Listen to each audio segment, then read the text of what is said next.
Are you tired of memorizing scripts? Sounding like a freaking robot and probably a little bit of an idiot. I am not a big fan of scripts. I do like knowing what I'm gonna say, but today we are going to look at methods. Easy to remember methods and processes and systems that you can apply to your sales process so you don't sound like a robot on the door and you don't leave money on the table. I'm Ken Baden, and welcome to the channel where we take sales, blue collar, and home service industry professionals to the next level.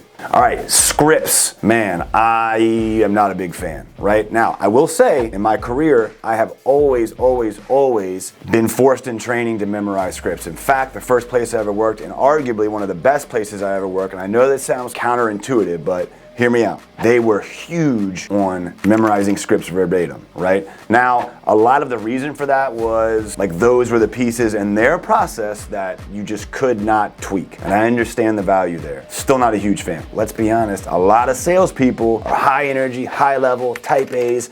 We probably all do. We need stuff that's easy to remember. That's why I like to use processes, systems, and easy to remember pneumatic devices right off the bat. We are going to be dealing in the world of rapport and utilizing these methods to maintain it and overcome objections. So number one, the 3 W's. The 3 W's are commonly applied to the door-to-door industry, which is where I made most of my living, but you can probably apply them in other areas if you get creative, if you're a sales manager or a sales trainer. For now, and the purposes of this video, we're going to talk about the 3 W's as it relates to the door. So you're at a door. You want to maintain very quickly the first of the 3 W's, which are who, what, why. So very quickly, you need to establish who you are, what you want, what your purpose for being there is, and why should I care, right? What's in it for me is really behind that. That's a hell of a lot easier to remember than some freaking script and you're trying to recite to yourself. And look, I get it, you can do that, you can put them on flashcards, you can get all of that digested and remembered, but when you come out, it's so hard to sound organic. This is a really easy, just, oh yeah, that's right, who am I, right? Especially if you're someone, even like myself, that gets caught up at the door and you find yourself talking, you need some kind of like quick remembrance of what the hell am I doing here, right? Because oftentimes, the first thing I'm doing is I'm looking to establish a connection by finding something outside or something to break preoccupation so they actually talk to me, and then I can initiate right into the 3 W's, right? Which are who, hey, I'm Ken with PCR. What am I doing, right? We're working with your neighbors right up the street. In fact, we just got their roof bought and approved through the insurance company, completely paid for outside the deductible. Now, the reason I'm here and why you might care is we actually, again, got their roof bought and paid for through their insurance, but the real reason that you should care is because it's the result of a storm that we know was in this area on such and such date, and it just so happens you have the exact same shingles that the Jones family had. That's why I knocked on your door, and then you transition right into the open-ended question you're undoubtedly using to get on top of that roof or set your appointment, however you do it, right? Set your inspection, set your appointment, whatever it is that your end goal is, that's your transition. And it's always got to be an open-ended question. Remember, guys, we don't want to ask, can I do this? Would you like to sign up for that? Because that's always going to usually result in a no. Number 2, feel, felt, found, and we're maintaining rapport, and we're really focused on doing that and not breaking it so we can get to our end objection. So when we're pulling this out, this is in relation to overcoming an objection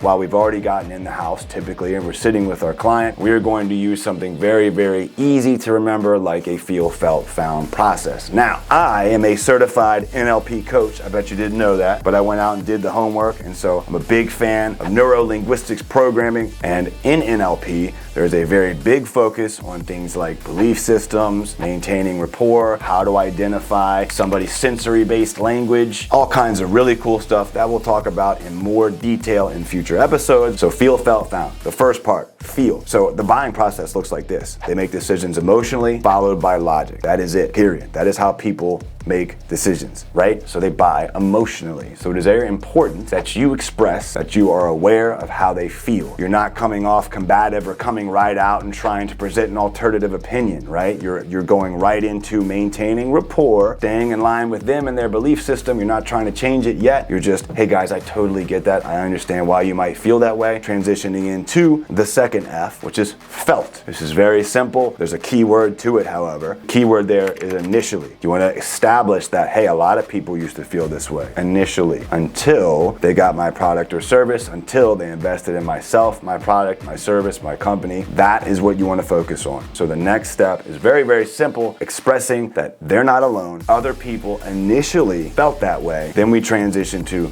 found, which is what people found after doing business with you, after investing with you and your product, and how their belief system changed. We're not trying to break rapport. This is not where you would go into presenting your product or anything like that. It's simply establishing that a new belief system did happen after someone gave you a chance, and then after someone gave you and presented you with all the facts and all of the information and invested in the company and the product and the service. They found a new way of looking at this, a new light of looking at it. And in fact, what we really want to do is, hey, we're bridging the gap between their pain points, and that's what we're doing here right now, right? Like, our product and service was able to bridge the gap and take care of these pain points in such and such way, but that's the feel, felt, found process. Guys, I hope you're getting something out of this. I love talking about this. I hope it's not boring you to death, but if you like training in a high-level environment, I'm telling you, we found the place for you. It's the Blue Collar Ballers Union. It's a network of the industry's best and brightest that are all looking to reach and achieve a common goal, which is to not only level up, but to achieve their specific goals, identify what those goals are, and go out and freaking make it happen. So